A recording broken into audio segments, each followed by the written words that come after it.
پچھلی آیات میں ہم نے دیکھا ایک ننھے یوسف علیہ السلام کا خواب اور ایک باپ کا دل جو محبت سے لبریز تھا، لیکن اب کہانی ایک نیا موڑ لینے والی ہے۔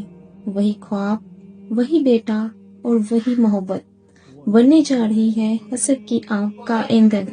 آج کی آیات یعنی سورہ یوسف کی آیت نمبر 6 سے 10 تک ہمیں بتاتی ہیں کہ انسان کا سب سے بڑا امتحان کبھی کبھار غیروں سے نہیں بلکہ اپنوں سے ہوتا ہے۔ آئیے دیکھتے ہیں کہ اللہ نے یوسف علیہ السلام کے لیے کیسا انتخاب کیا اور ان کے بھائیوں کے دلوں میں کیا طوفان اٹھا۔ آیت 6: اور اسی طرح تیرا رب تجھے نبوت کے لیے چن لے گا اور تجھے خوابوں کی تعبیر سکھائے گا اور اپنی نعمت تجھ پر اور یعقوب کے خاندان پر پوری کرے گا، جیسے اس نے تیرے باپ دادا ابراہیم اور اسحاق پر اپنی نعمت پوری کی تھی۔ بے شک تیرا رب سب کچھ جاننے والا اور حکمت والا ہے۔ اس آیت میں حضرت یعقوب علیہ السلام اپنے بیٹے یوسف علیہ السلام کو خوشخبری دیتے ہیں کہ اللہ نے تمہیں خاص مقصد کے لیے چن لیا ہے۔ وہ تمہیں خوابوں کی تعبیر کا علم دے گا اور تم پر اپنی نعمت مکمل کرے گا، یعنی تمہیں نبوت، علم اور عزت عطا کرے گا۔ یہ اللہ کی وہی نعمت ہے جو اس نے پہلے حضرت ابراہیم علیہ السلام اور حضرت اسحاق علیہ السلام کو دی تھی، اور اب یہ برکت یعقوب علیہ السلام کے بیٹے یوسف علیہ السلام تک منتقل ہو رہی تھی۔ یہ آیت ہمیں یہ سبق دیتی ہے کہ اللہ تعالیٰ جسے چاہے عزت و مقام دیتا ہے اور اس کے فیصلوں میں حکمت اور علم ہوتا ہے۔ آیت 7: بے شک یوسف اور ان کے بھائیوں کے واقعے میں پوچھنے والوں کے لیے بڑی نشانیاں ہیں۔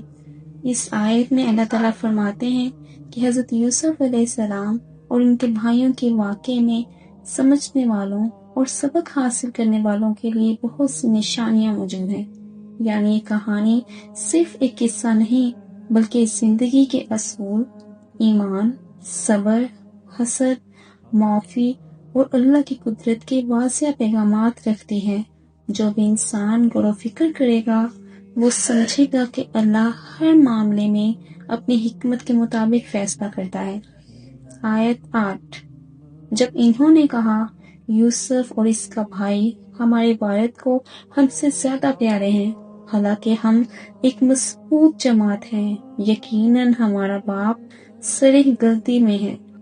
اس آیت میں حضرت یوسف علیہ السلام کے بھائیوں کے حسد اور جلن کا ذکر کیا گیا ہے۔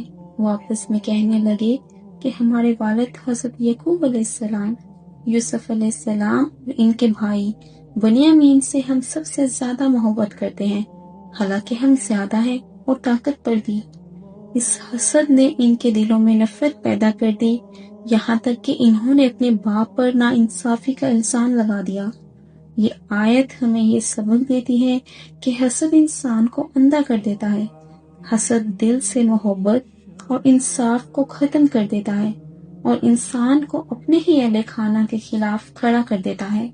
اللہ تعالیٰ یہاں یہ دکھا رہے ہیں کہ گناہ کی شروعات اکثر دل کے حسد سے ہوتی ہے، اسی لیے مومن کو چاہیے کہ دل میں کبھی کسی کے فضل یا محبت پر جلن نہ رکھے، کیونکہ آخرکار اللہ ہی بہتر جانتا ہے کہ کس کو کس نعمت کے لائق بنانا ہے۔ آیت 9: یوسف قتل کر دو یا اسے کسی دور جگہ پھینک دو تاکہ تمہارے والد کی توجہ صرف تم پر رہ جائے اور اس کے بعد تم نیک لوگ بن جاؤ۔ اس آیت میں حضرت یوسف علیہ السلام کے بھائیوں کی حسد کی انتہا بیان کی گئی ہے۔ حسد نے ان کے دلوں کو اس قدر اندھا کر دیا کہ وہ اپنے ہی معصوم بھائی کے قتل یا جلا وطنی کا منصوبہ بنانے لگے۔ ان کا مقصد صرف یہ تھا کہ والد کی محبت صرف ان کے لیے رہ جائے۔ دلچسپ بات یہ ہے کہ آخر میں وہ کہتے ہیں پھر ہم نیک بن جائیں گے، یعنی وہ گناہ کرنے کا ارادہ بھی رکھتے ہیں اور بعد میں توبہ کا وعدہ بھی، جو انسان کی خود فریبی کی نشانی ہے۔ یہ آیت ہمیں یہ سبق دیتی ہے کہ جب انسان کے دل میں حسد پیدا ہوتا ہے تو وہ برائی کو بھی اچھائی سمجھنے لگتا ہے۔ آیت 10: ان میں سے ایک کہنے والے نے کہا یوسف کو قتل مت کرو بلکہ اسے کسی کنویں کی گہرائی میں ڈال دو تاکہ کوئی گزرتا ہوا قافلہ اس سے نکال لے جائے اگر تم کچھ کرنا ہی چاہتے ہو۔